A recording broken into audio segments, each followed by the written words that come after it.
ان ینصرکم اللہ فلا غالب لکم، اگر تمہاری وہ اللہ مدد فرما دے تو تم پر کوئی غالب نہیں آ سکتا۔ یعنی یہ فتح و نصرت جو ہے یہ مکمل طور پر متعلق ہے اللہ کی مدد کے ساتھ۔ اللہ کی مدد کے بغیر اگر کوئی تمہاری مدد کرتا بھی ہے تو اس کا منطقی انجام فتح تمہارے لیے نہیں ہو سکتا جب تک اللہ کی ذات تمہاری مدد نہیں فرماتا۔ وَإِن يَخْذُلْكُمْ فَمَنْ ذَا الَّذِي يَنْصُرُكُمْ مِنْ بَعْدِهِ، اور اگر وہ تمہیں بے سہارا چھوڑ دے تو پھر تمہاری کوئی مدد نہیں کر سکتا۔ کون ہے جو تمہاری مدد کرے گا؟ فَمَنْ ذَا الَّذِي يَنْصُرُكُمْ مِنْ بَعْدِهِ، استفہام انکاری کہ کوئی بھی تمہاری مدد نہیں کر سکتا۔ کون ہے جو تمہاری مدد کرے گا اس کے بغیر؟ یعنی کوئی بھی اس کے بغیر مدد نہیں کر سکتا۔ وَعَلَى اللَّهِ فَلْيَتَوَكَّلِ الْمُؤْمِنُونَ، اور اللہ پر ہی مومنین کو توکل کرنا چاہیے۔ یہاں ہمارے فقہاء نے کہا کہ یہ علی اللہ کو مقدم کر کے، اس کو ہم اپنی اصطلاح میں جار مجرور کو مقدم کرنا کہتے ہیں، عربی کی اصطلاح ہے کہ اس کو مقدم کر کے حصر پیدا کیا گیا کہ صرف اللہ پر ہی مومنوں کو توکل کرنا چاہیے، اللہ کے علاوہ کسی پر توکل اور بھروسہ نہیں کرنا چاہیے۔ تمام بھروسے ناکام ہیں، تمام بھروسوں کی کوئی اہمیت نہیں ہے اگر اللہ پر بھروسہ نہیں ہے، اور اگر اللہ پر بھروسہ ہے تو پھر کسی بھروسے کی کوئی ضرورت نہیں ہے کہ انسان کسی دوسری طاقت پر جا کر بھروسہ کرے۔ یہاں پر اللہ سبحانہ و تعالیٰ نے ہمیں فرمایا وَعَلَى اللَّهِ فَلْيَتَوَكَّلْ، یا امر کا صیغہ ہے، یتوکل فلیتوکل، توکل اللہ پر ہی کرنا چاہیے، یہ وجوب ہے، واجب ہے، فرض ہے۔ امر کا صیغہ جو ہے وہ عربی زبان میں بہت سارے معنی اور مفاہیم کے لیے آتا ہے۔ بعض اہم اس کا جو معنی ہوتا ہے الامر للوجوب کہا جاتا ہے، کہ امر جو ہے وہ واجب کے لیے ہوتا ہے۔ جب اللہ حکم دیتا ہے اقیم الصلاۃ، تو نماز قائم کرنا فرض ہے۔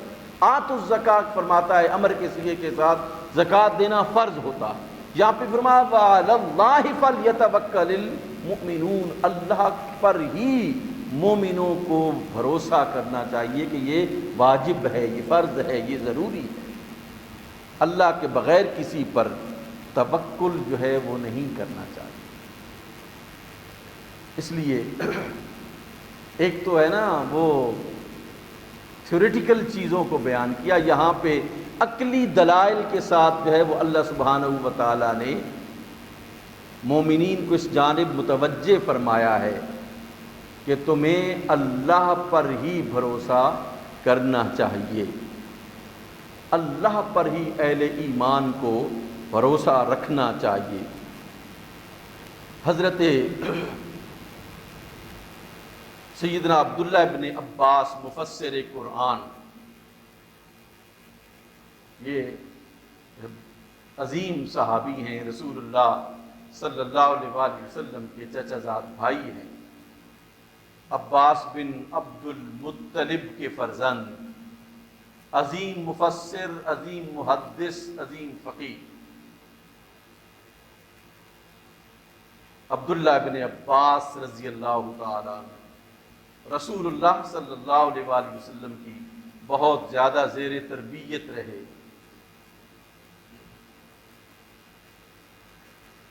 یہ کہتے ہیں، انہوں نے کہا، مفسر قرآن ہے، واحد صحابہ میں ہیں جنہوں نے قرآن مجید کی مکمل تفسیر جو ہے وہ بیان فرمائی ہے، اور آج بھی ان کی تفسیر جو ہے وہ عربی ورژن میں بھی موجود ہے، اور اب تو اس کی ٹرانسلیشن اردو میں بھی جو ہے وہ آ چکی ہے، تفسیر ابن عباس کے عنوان سے۔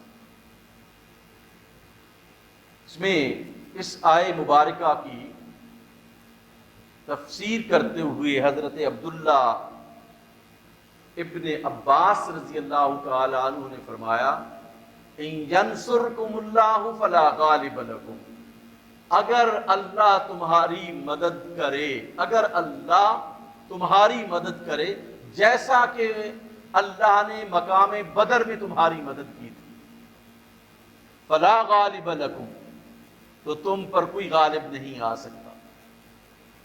یعنی اگر اللہ تمہاری اس طرح مدد فرمائے کہ جس طرح اس نے میدان بدر میں تمہاری مدد کی تھی، تو فلا غالب لکم، تم پر کوئی بھی غالب نہیں آ سکتا۔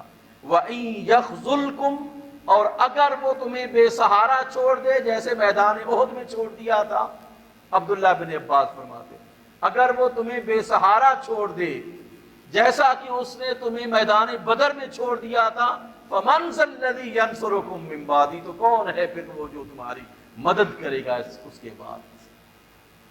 یعنی عملی طور پر اللہ سبحانہ وتعالی نے مومنین کو بتایا کہ یہ تمام نصرتیں جن کو ظاہری طور پر تم دیکھ رہے ہو، یہ تمام امدادیں جن کو تمہیں ظاہری طور پر جو تمہیں نظر آتی ہیں، یہ ریلیٹڈ ہے اللہ کی ذات کی مدد کے ساتھ۔ اگر اس کی مدد آئے تو پھر یہ دیگر امداد جو آپ کو آتی ہے یہ کارگر ثابت ہو سکتی ہے، اور اگر اس کی مدد نہ آئے تو ہزاروں نہیں لاکھوں افراد اور لاکھوں طاقتیں تمہاری مدد کو آ جائیں تو تمہاری کوئی مدد نہیں کر سکتا۔ فَمَنْ ذَا الَّذِي يَنْصُرُكُم مِّن بَعْدِهِ، اللہ نے فرمایا کہ ہم نے میدان بدر میں اور میدان احد میں عملی طور پر تمہیں بتا دیا تھا کہ مدد کیسے کی جاتی ہے اور بے سہارا کیسے چھوڑا جاتا ہے، کہ جب تم اللہ کی ذات کے لیے خلوص اپنے دل میں رکھو گے تو پھر وہ تمہاری مدد کرے گا، جب وہ تمہاری مدد کرے گا تو پھر تم پر کوئی غالب نہیں آ سکتا۔ اور اگر تمہیں کوئی لالچ آ کے گھیر لے، تمہارے دل و دماغ پر کوئی لالچ آ جائے، دنیا کی لالچ ہو، منصب کی لالچ ہو، کسی قسم کی بھی لالچ ہو، مال غنیمت کی لالچ ہو، کیسے بھی لالچ اگر تمہارے دل کو آ کر گھیر لے تو پھر تم طاقت میں ہونے کے باوجود کبھی بھی فتح حاصل نہیں کر سکتے۔ فَمَنْ ذَا الَّذِي يَنْصُرُكُم مِّن بَعْدِهِ، کون ہے جو تمہاری مدد کرے گا؟ کوئی بھی تمہاری مدد کے لیے نہیں آئے گا۔